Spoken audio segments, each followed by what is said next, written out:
Si Pawo Zizi ay siyang ni Bugan Rang si Jigao si Chai Ji. Hello guys, welcome sa ating bagong video tutorial. At tuturo natin sa inyo ngayon ay yung super easy version ng kantang Ching Fei De Yi ni Harlem Yu, okay? Or yung Meet Your Garden OST. Okay, so sigurado ko na alam nyo tong kanta na to. So kung hindi nyo alam yung Chinese na version ay pareho siya sa Biyahe ni Diyos, no? Tinagalog lang, okay? So, yan. So, parinig ko muna sa inyo guys yung kanyang verse para may idea kayo kung natuturo natin, ha?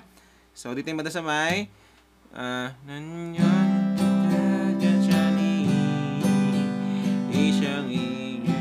diba, no? So, paano yon? So, yung mga chords natin guys, para sa intro, verse at chorus ay C,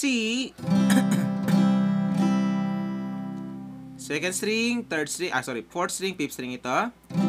Tapos pupunta kayong G. G na tatlong daliri guys, ha. Pwede rin namang G na apat na daliri. Yan, ganyan. Pero mas maganda yung tatlong daliri dito sa kanta na to. So, first string, fifth string ito, sixth string naman itong isa. Tapos A minor. Yung A minor guys, second string, third string at saka fourth string. Yan. And then E minor. Yan, so may dumaan guys, no? Yung ano natin yan, golden retriever dumaan, okay? So E minor, so fourth string at saka fifth string. Tapos, pupunta kayong F. Yan, so ang F guys ay, ito lang yung nag-iisang bar chords natin dito. Pero para hindi kayo mahirapan at masaktan, pwede rin namang yung shortcut ng F, okay? So ipitin nyo lang itong second string at saka first string. Tapos ilagay nyo ito sa third string. Tapos ito naman ay sa fourth string. Okay? Yan siya. And then babalik kayong E minor. Tapos F. Tapos G.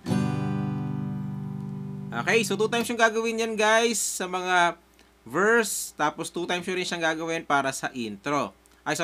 Sa chorus. Sa intro naman ay 1 time nyo lang siyang gagawin. Okay?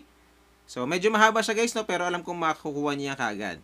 So, paano naman yung ating strumming pattern para sa buong kanta? So, ganito lang. Bibigyan ko kayo ng dalawa.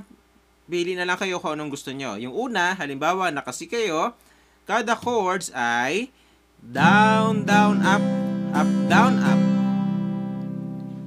So, ito yung guys yung madaling strumming. Down, down, up, down, up. Okay?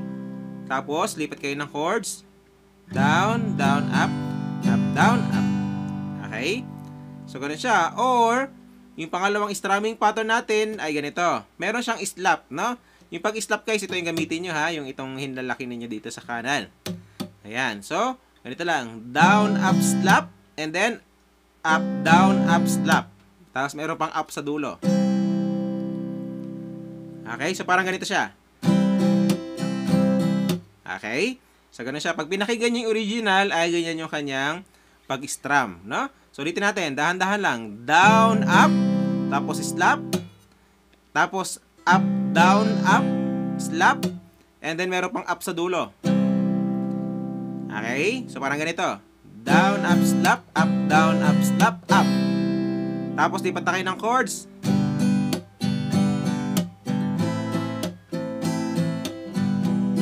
Yan na siya, no?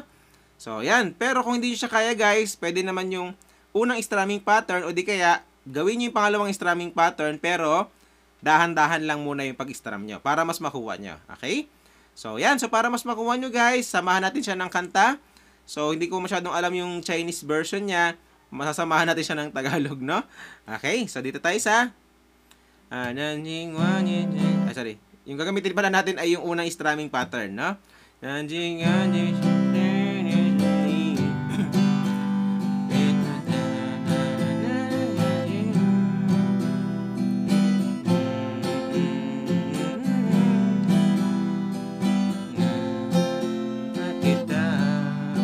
So, tuloy yun. Tigil ko. Tagalog, Chinese. Pero, A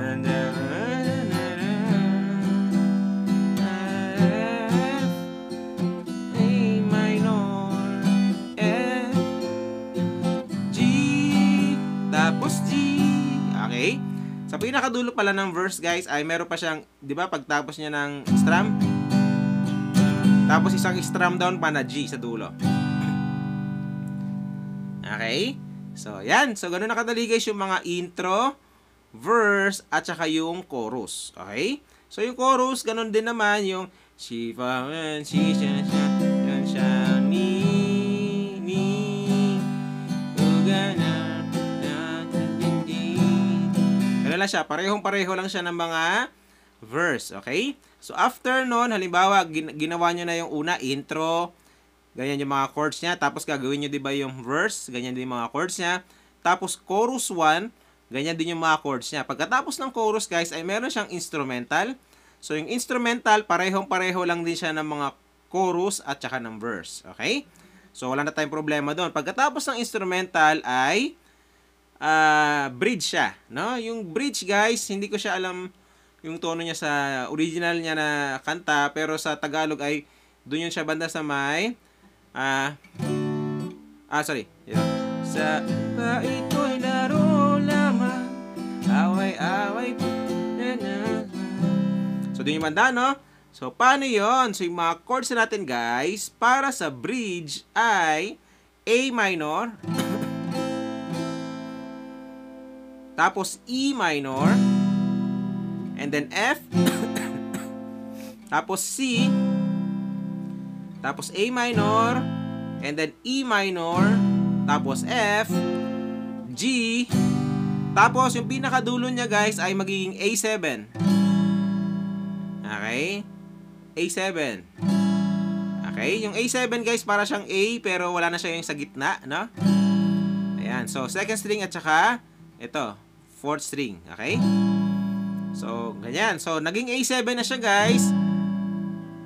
Doon natapos yung bridge. Pagkatapos nun ay pupunta kayong last chorus. Diba yung chords ng mga chorus kanina ay C? Diba? A7 yung pinakadulo ng bridge. Kaya ganyan yung tunog niya kasi aakyatan ng isang fret, isang step higher yung mga chords. Hindi na siya pwedeng sa C. Magiging ano na siya, D.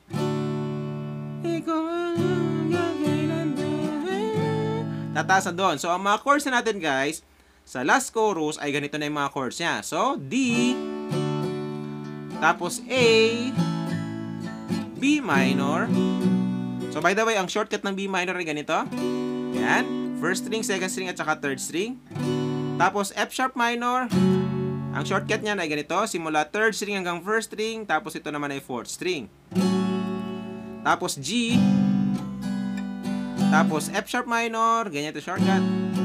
Tapos, G, A. Tapos, 2 times yung gagawin yan, guys. Pag nagawa nyo ng 2 times, ay tapos na yung mga last chorus and then tapos sa yung kanta. Okay? So, yan. So, pareho lang din siya, guys, sa chords ng Biyahe na Tinagalog version kasi ito yung original version, no, na kanta. So, pag sama-samahin nyo lahat at tinuro natin, at matutugtog nyo na yung buong kanta. Okay? So, enjoy sa bago nyo matutugtog, guys. Kita tayo sa next video natin. Bye!